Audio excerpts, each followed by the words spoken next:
This is the TONEX One pedal. It's the smaller amp modeler pedal from IK Multimedia, and it is the smaller of the two, the TONEX One and then the regular TONEX pedal. Cost about $200, about $199.99. So let's take a look at what's inside the box. I bought this straight from Guitar Center today.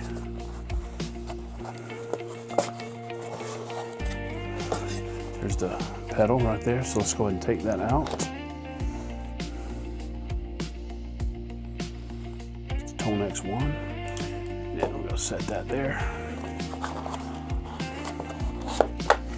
And then this is to hook the pedal to your, this is a USB-C cable to hook to the pedal to the computer. And then this is the registration. This is the registration. You're gonna register your product and you're gonna download the TONEX Editor app so you can choose your amp and your cab for the pedal. That's it. That's everything in the box. The TONEX One.